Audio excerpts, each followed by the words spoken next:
Good morning. My name is Frank Mitloehner. I'm in the Animal Science Department at UC Davis. I'm a professor and air quality specialist. And while this conference here is a beef methane conference, I was asked to give one talk on an air quality topic that's not methane related, and that is how air quality plays a role in California and what kind of agricultural sources are major. And it might come as a surprise to many of you, but the number one source of air pollutants from agriculture in the state of California is not the manure or the animals, it's fermented feed, it's silage. So what we stumbled into several years ago is that silage can release a lot of gases called volatile organic compounds.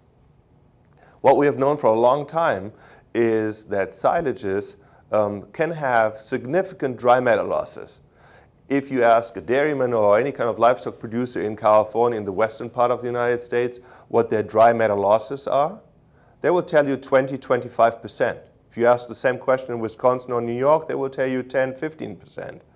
But either way, nobody wants to lose 10–30% of dry matter from their fermented feed, considering that this is the main cost aspect of the operation. And so we have looked into what the reasons are for these dry matter losses from silages, and we found the majority are gas losses. And secondly, where they occur during the process. We found that silage additives have some impact in reducing emissions, but minor.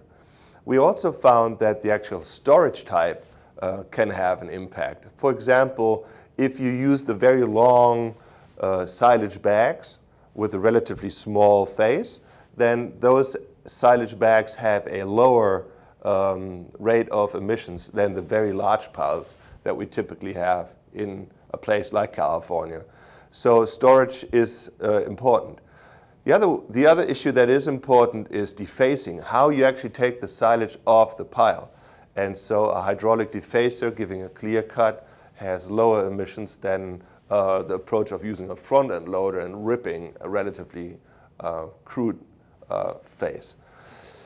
But even though all of these things are important, by far the most important emission source related to fermented feed has nothing really major to do with the actual pile.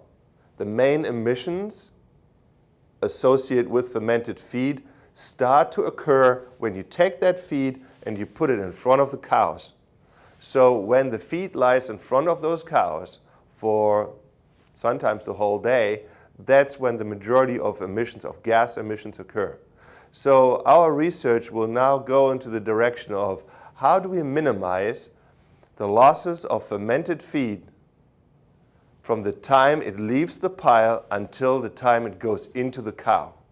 And this will be a very important finding because we want to make sure that those compounds that are really nutrients and that we want to end up in our animals don't end up in the air. Because if we succeed, then we have a win-win. A win-win with respect to maximizing the pocketbook of the producer by keeping feed where it's supposed to go. And on the other hand, we have a win for the environment because we reduce these gas losses to the air. And that's what we are after.